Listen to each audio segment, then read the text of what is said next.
Today, the topic of discussion will be Azula. Does Azula deserve redemption? Basically, it's no secret on my channel that I think that not only does Azula have redeeming qualities, but she deserves to have her own redemption arc and her own redemption story, kind of like Zuko, right? But, and this is a big but, I don't think in the end she should be a good guy like Zuko became, basically.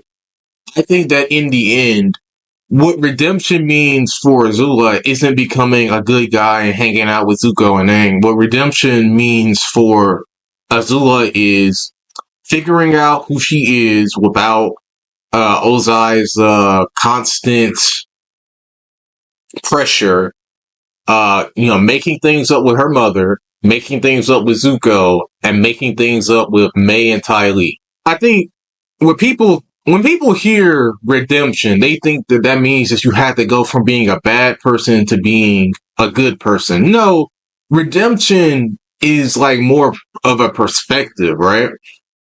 Because like, imagine that I used to be a bad person in the past, but I don't know, maybe I found a religion, or maybe I found a person or a calling or whatever, and that's what made me a better person, right? You could be like, oh, well, you're not actually a good person because you didn't do X, Y, and Z. But no, in my perspective and in the perspective of people who think the way I think, I would have redeemed myself.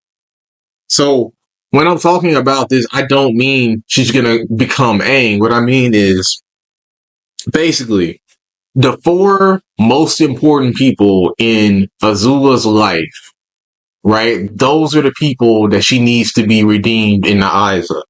People don't think about this, but Azula really, really does care about those people, right? Like, you'll notice, right? The only people that Azula is ever nice to or ever like softens up around and acts like a real human being around at all are Mai and Ty Lee, Zuko, and her mom. Those are the only characters you can get Azula to be her actual self around.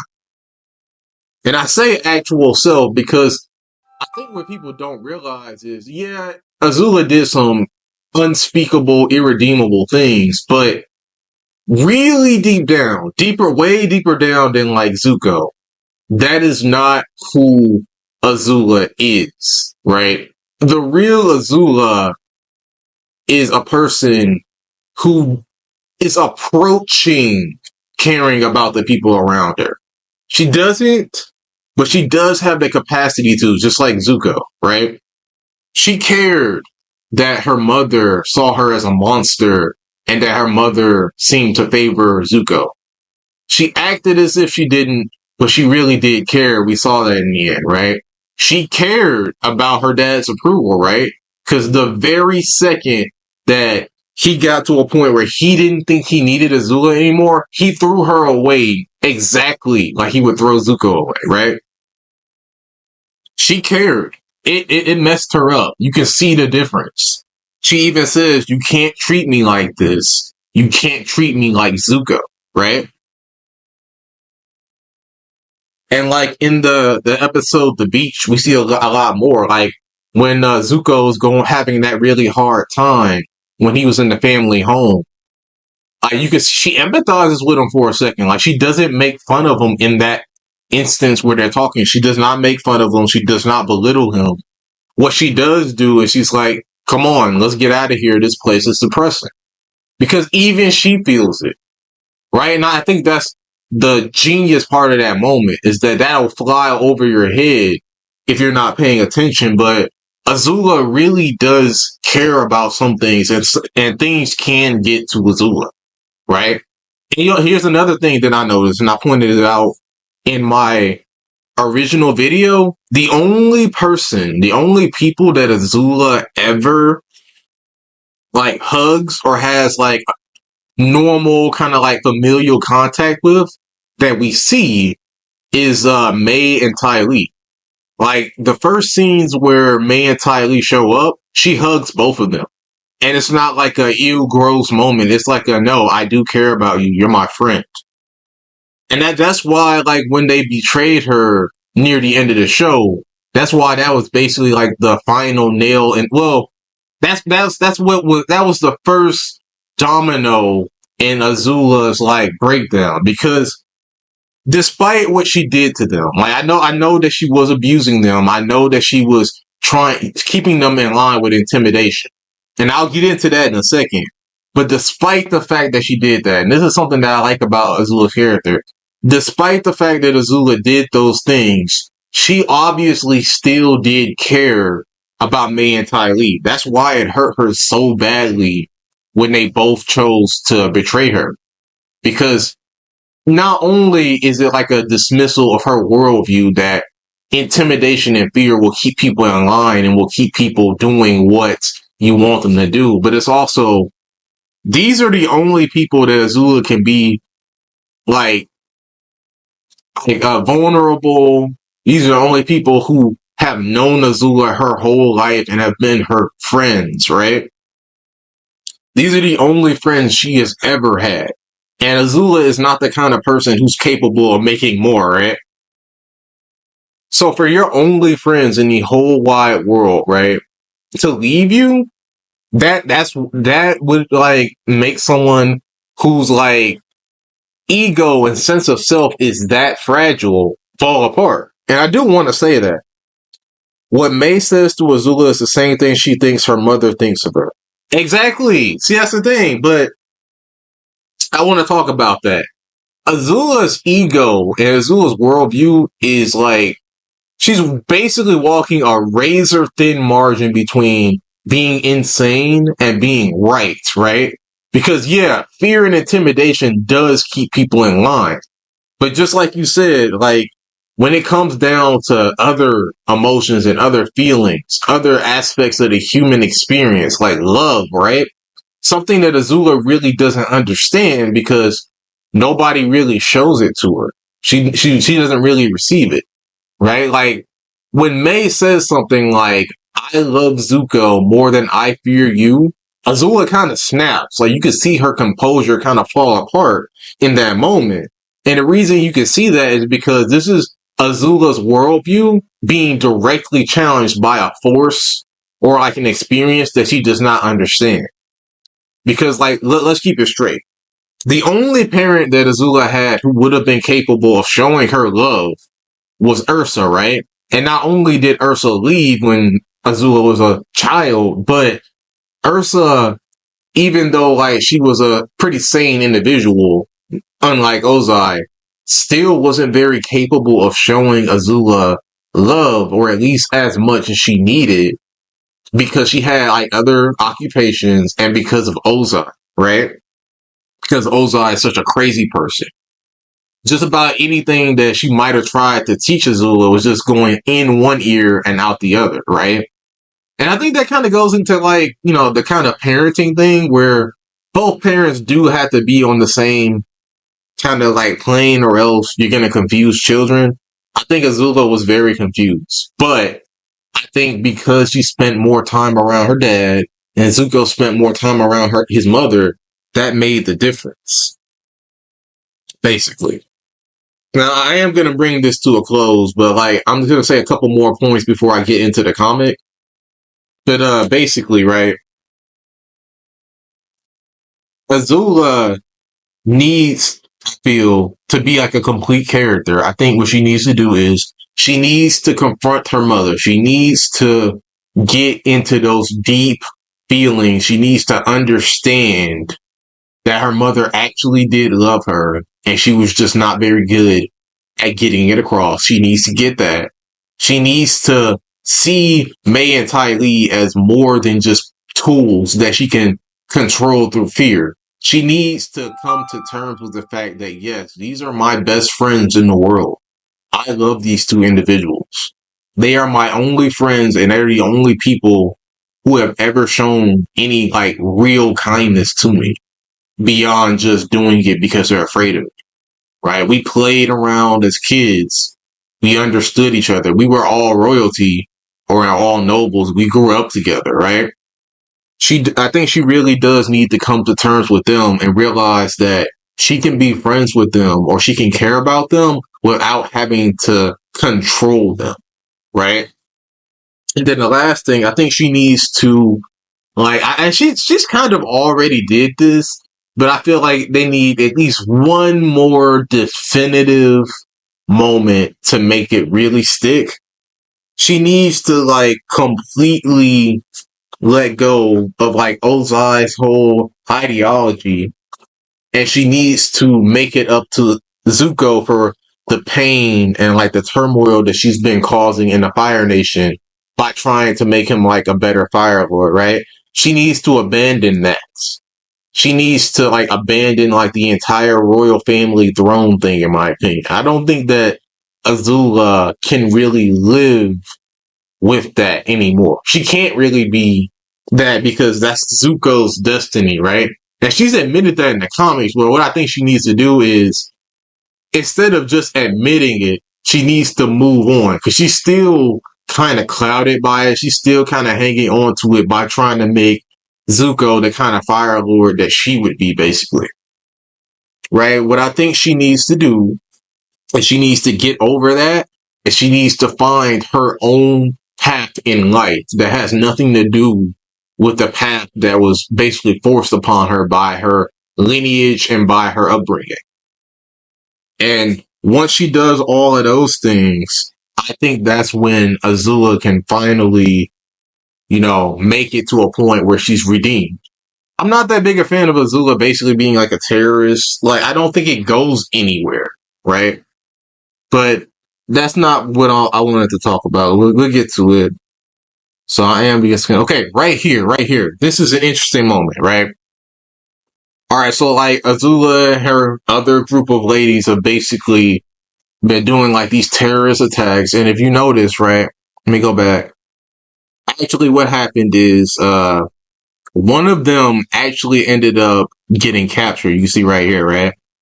And so, the other members of Azula's club, they're we need to go rescue her because we're human beings and we give a damn about the fact that one of our friends just got captured. And Azula's no, we're not doing that. She doesn't even hesitate for a second, right? So Azula is still very much steeped in that. The only person who cares, who matters is me.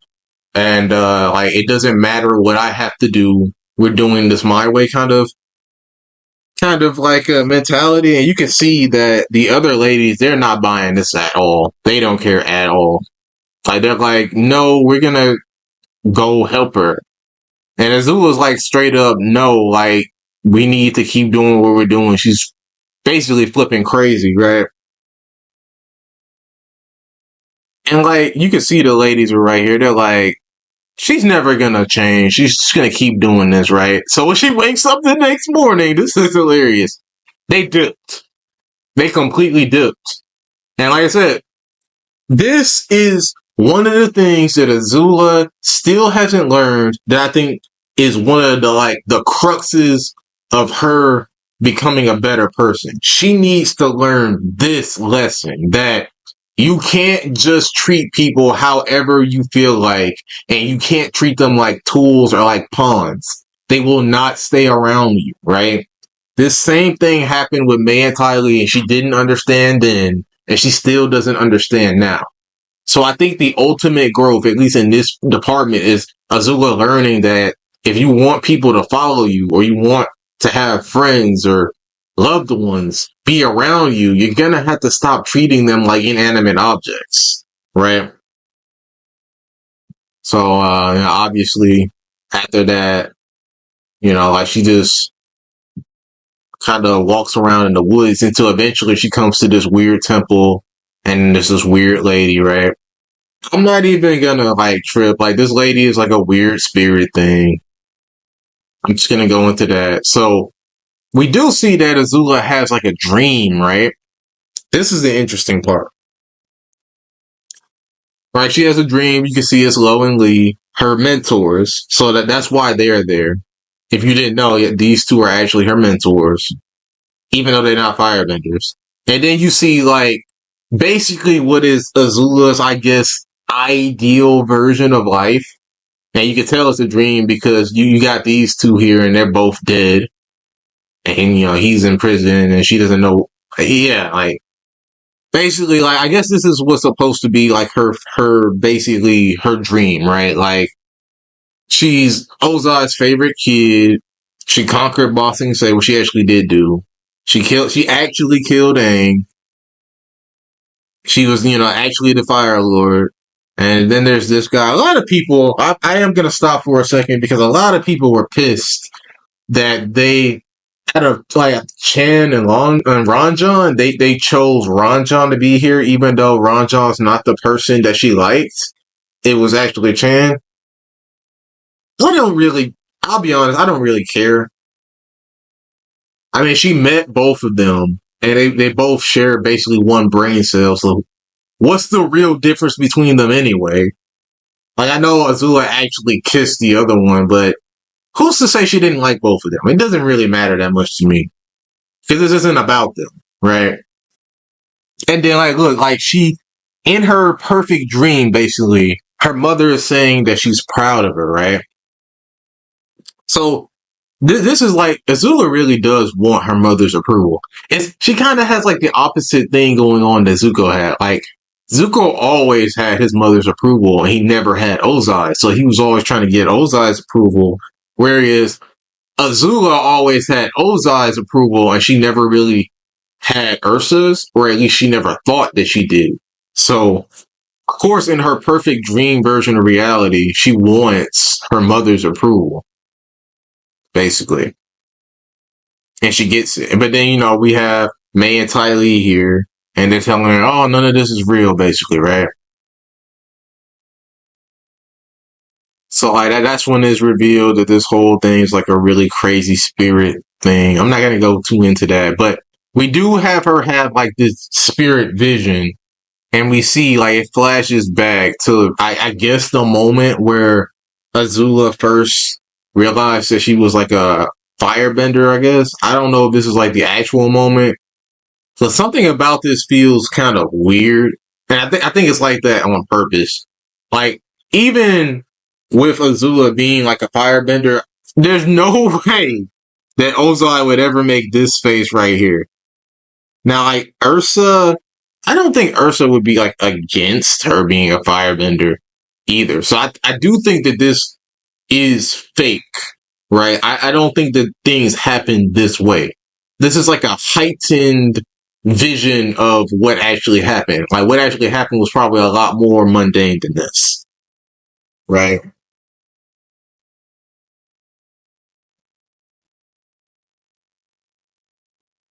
See, and we have like Ursa like disapproving. I don't think Ursa would really disapprove, but I don't think Ursa would give a crap either. Like, okay, Zuko was a bender too. Like, she doesn't care. I don't think like Ursa was probably never that interested in the bending part of things anyway.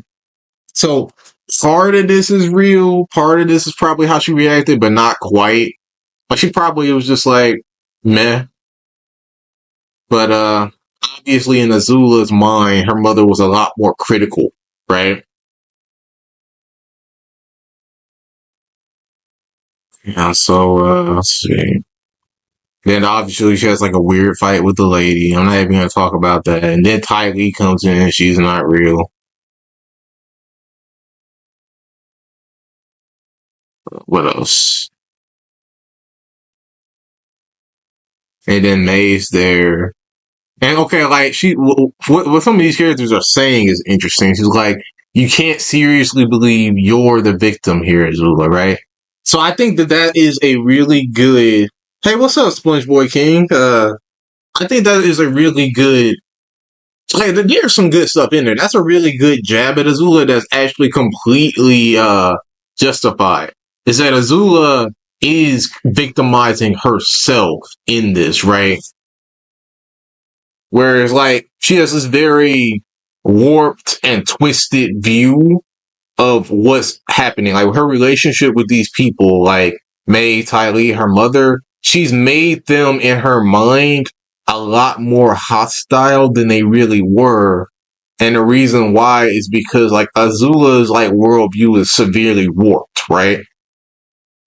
Like being the princess and all that, like she's always gotten away with basically being a horrible human being and people still showing her like respect and loyalty and all of that, right? So when you get to people who actually are closer to her than that and those things don't work, like the kind of person that Azula is, she would victimize herself, right? She'd be like, "Oh, these people are conspiring against me," instead of just seeing that no, these people are just human beings, and I'm the one who's committing like the atrocities here. I'm the one who's in the wrong, right? But she's not able to see that. She has like a cognitive dissonance, right? And I think a lot of us know people with these kind of problems, whether we have that one friend or that parent or whoever, right, who can be in the wrong and can be like blatantly doing wrong things and then will still find a way to make it as if everyone else is the one doing it, right? Because that's what she was doing with Ursa. And yeah, Ursa does have a lot of culpability. Like Ursa isn't a saint. But at the same time, Ursa did love Azula, and there are panels and stuff showing that, right? She did care, but it's just like she also would say really messed up stuff right in front of Azula, and she also did spend more time with Zuko. So it is kind of understandable how she could get that warped sense of reality, right? So I'm gonna keep going. And like you can hear her say this, like, there's something about you that makes people want to betray you, right? And maybe you're a terrible person who gets what she deserves, right? And that's another thing. Like Azula does deserve for these people to turn on her. Like I'm not gonna sit here and say that Azula isn't a bad person. Azula is a terrible, terrible person. Like Azula is probably one of like in real life, if you knew Azula, she would probably be the worst person in your life, right? So that's why I don't think that she could ever be a good guy, nor does she deserve like something like Zuko went through his arc and he ended up coming out better, right? Like he got to be the Fire Lord and the Avatar's teacher. He got a lot of good stuff out of that, right? Even though he had to struggle a lot, right? I don't think with Azula's redemption, I don't think she deserves that. I think Azula does deserve to like have personal happiness, at least with the people that she cares about that I mentioned before. But outside of that, like I think that she doesn't deserve the respect of anybody else. Right? I don't think Uncle Iroh needs to respect her. I don't think Aang, Katara, Sokka, any of them need to respect her or care about her. I don't think anyone in the world needs to. I think her name, think about like what she's doing with like the terrorism and all that and like the war crimes. I think that her name does deserve to be tarnished, right? I think that she does deserve to be like an embarrassment or a shame or like any of that. She deserves all of that. That is true. But I do think that Azula does deserve to at least have her own personal like epiphany and find her own personal happiness, if that makes sense. I think she's at least owed that. I don't think she's owed anything else above that though. Not she doesn't deserve to be treated well or to be remembered well by anyone else. And I think going into Korra, right? I think actually like a lot of people like are upset that we never got to see Azula again. I think that's actually an excellent choice, and I think they should keep it that way. I think what should have happened is, Azula ended up being like kind of lost to time as and if people know who she is, but they don't really bring her up, and if they do, they'll be like, "Oh yeah, the war criminal princess, disgrace to our nation." Like that's what the Fire Nation history would have to say about Azula, right? And I think the rest of the world would kind of just forget about her as like Zuko kind of healed a lot of the wounds of like the 100-year war, right? And I think that her not showing up in Korra, not even being mentioned, I think that's 100% deserved, and I wouldn't have it any other way. But I'm going to keep going, basically. So like we have more like the dream stuff, and then we have, Zuko showing up. Like, I'm not gonna go too much into depth for this. It's like you're alone. There's no one to blame but yourself. Yes, yes. I think Azula does need to internalize a lot of this, right? I don't think that she is in this book, and I think that's kind of the problem. She kind of can't because they don't have enough time or they don't have enough stuff to do. But I do agree with this sentiment that like she does need to come to terms that a lot of her like unhappiness and her lot in life is her own fault, right? And you can see her like basically rejecting that in this book, right? Like she attacks the spirit in the end and all of that, and then she just leaves, right? And she doesn't think any of it was real, so she just kind of dismisses it, right? But there's a little growth, right? She sees the camp of the girls that she used to be running with. She sees that they went and they saved the girl who got kidnapped or not or captured. I mean, but she lets them go. Like she doesn't go back, right? She's like, "Oh, they aren't worthy of my leadership." See, that's the problem. Like, I understand how a person like Azula could just go back to that, but I have a couple problems with it. A, I believe that at this point, Azula should have realized that, yeah, this was my fault. Even if she doesn't want to admit it to herself, and I guess you could say that that's happening here, but I don't know. I don't know if there's enough evidence to say that that's what they were going for. I mean, yeah, she didn't go after them, but she also doesn't seem to have quite realized that she was the problem, right? Because she said, and here's why. Here's the problem. She just says that she'll do it again, right?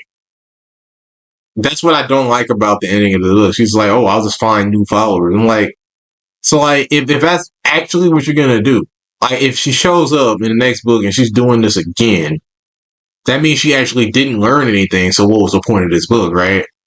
I feel like at the very least they could have had her at least acknowledge that, they got her back and that was a good thing and that she was at least wrong. Like she doesn't have to say that the way she does things is wrong, but she should have at least realized that like her being so cold is the reason why she ended up with no one. I think she should have at least come to terms with that.